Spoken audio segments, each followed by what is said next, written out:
Judicial restaurant की इंतहा को पहुंच चुकी है। मेरा ये ख्याल है कि अब इसको आगे बढ़ना चाहिए कानून की गुमरानी के लिए। तो सब आखिरी सवाल है, बालो ये कहते हैं जी पाकिस्तान मुस्लिम लीग नून को फ्रेंडली अपोजिशन का ताना दिया जाता है, हालांकि मुस्लिम लीग नून की भी यही कोशिश है और वो कहती भी है कि वो सिस्टम बचाना चाहती है। सुप्रीम कोर्ट अपने रिमार्क्स में ये अक्सर कहते हैं कि मौजूदा जो सिस्टम है इसको चलते रहना चाहिए, जमहूरियत जो है इसको मजबूत होना चाहिए। तो हम नहीं समझते कि ये जो बाद जो एतराज़ करते हैं कि बड़े फैसले नहीं होते, स्ट्रॉन्ग फैसले नहीं होते, उनको ये देखना चाहिए कि जो हमारी सुप्रीम कोर्ट है वो सिस्टम को चलाना चाहती है और कोई ऐसी हर्डल पैदा नहीं करनी चाहती जिससे ये सिस्टम ही डिरेल हो जाए। देखिए, मेरे नुक्ते नज़र से आइन और कानून के मुताबिक चलना सिस्टम को मजबूत करता है, डेमोक्रेसी को भी मजबूत करता है। और दुनिया जहान में ये मुसलमा असूल है कि कोई डेमोक्रेसी आज़ाद, खुद मुख्तार और गैर जानबदार अदलिया के बगैर नहीं चल सकती।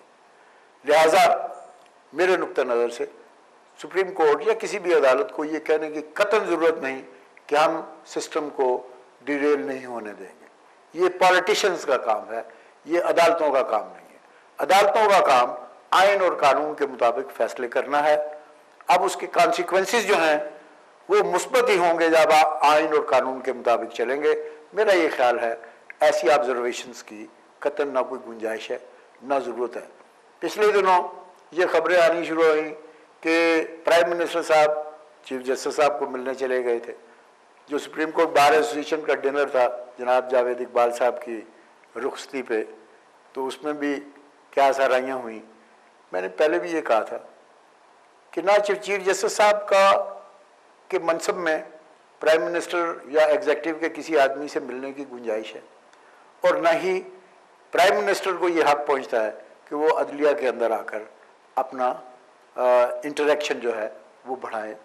जितना इंडिपेंडेंटली हम इन इदारों को रखेंगे उतना ही जमहूरियत भी मजबूत होगी, निज़ाम भी बेहतर होगा, अदलिया भी मजबूत होगी, लोगों का कॉन्फिडेंस भी बरकरार रहेगा और लोगों के हकूक़ के तहफ़्फ़ुज़ का सिलसिला भी आगे बढ़ेगा।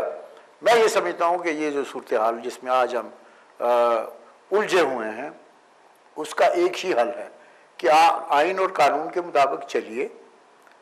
एग्जीक्यूटिव नहीं चलती उसके लिए जुडिशल रिव्यू की गुंजाइश मौजूद है अदलिया के अंदर, और अगर ये सिलसिला इसी तरह आगे बढ़ता है यानी आइन और कानून के मुताबिक, तो मैं ये समझता हूँ कि बहुत सारे आवाज़ उठाने वाले, उंगलियाँ उठाने वाले, निज़ाम अदलिया के सिस्टम में मुदाखलत करने वाले, कहीं डायरेक्ट और इनडायरेक्ट धमकियाँ देने के सिलसिला अपने पास एजेंडा रखने वाले और अपनी करप्शन और बददियानती और मेल एडमिनिस्ट्रेशन को सहारा देने के लिए क्या किया है मौजूदा हुकूमत ने अवाम के लिए। महंगाई तबाह कर रही है, अनएम्प्लॉयमेंट तबाह कर रही है, फाइनेंशियल करप्शन की इंतहा है, एडमिनिस्ट्रेटिव करप्शन और लॉलेसनेस, पुलिस टार्चर्स, इन्वेस्टिगेटिंग एजेंसियों के अंदर जिस तरह से मुख्तलिफ लोगों को, इसी तरह आपकी जो ISI और दीगर एजेंसियां हैं किस तरह कोई कानून साजी उसके लिए नहीं हो रही कि लोग जो हैं उनके फंडामेंटल राइट्स किस तरह मुतासर हो रहे हैं, सिविल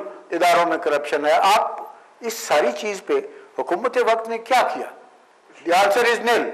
इसलिए मैं ये कहना चाहूँगा कि हमारे पास एक ही इदारा है, उसको हमने मजबूत करना है और वो है अदलिया, और अदलिया को इंडिपेंडेंट और इम्पार्शल तरीके से आइन और कानून के मुताबिक आगे बढ़ने की ज़रूरत है।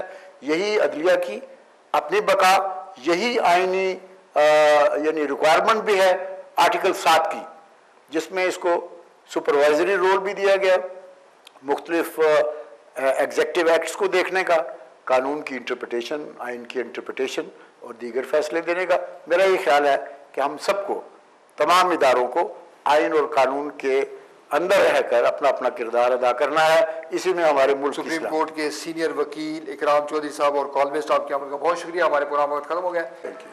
नानी चौधरी साहब की गुफ्तगू आपने सुनी, उन्होंने किसी का भी लिहाज नहीं रखा, उन्होंने जो ओरिजिनल जो तस्वीर थी वो हमारे सामने रख दी। उनका ये भी कहना है कि जो हुकूमत है वो डिले टैक्स इस्तेमाल करेगी, जो सुप्रीम कोर्ट है उसको आइन और कानून को देखना चाहिए, आइन और कानून के मुताबिक फैसले करने चाहिए और ये कोशिश करनी चाहिए कि जो फैसले हों उससे बेशक हुकूमत जिस हवाले से भी शोर डालती रहे, हुकूमत जिस तरह से डिले टैक्स अभी भी हमारे सामने इस्तेमाल कर रही है, उनकी हरगिज़ परवाह नहीं करनी चाहिए। उनका ये भी कहना है कि हुकूमत की ये बड़ी जिम्मेदारी बनती है कि मुल्क में आइन और कानून की बालादस्ती के लिए सुप्रीम कोर्ट के फैसलों पर अमल दरामद करे। अगर किसी फैसले पर उसको एतराज़ है तो वो अपील के लिए जा सकती है, मगर जो डिले टैक्स है, जो पार्लियामेंट के ज़रिए जो मुख्तलिफ इशूज़ को उभारना है और ये इंप्रेशन देना है कि उनके साथ नाइंसाफ़ी हो रही है, ये कतई तौर पर दुरुस्त नहीं है और इससे कतई तौर पर मुल्क में आइन और कानून की बालादस्ती मुमकिन नहीं हो सकती।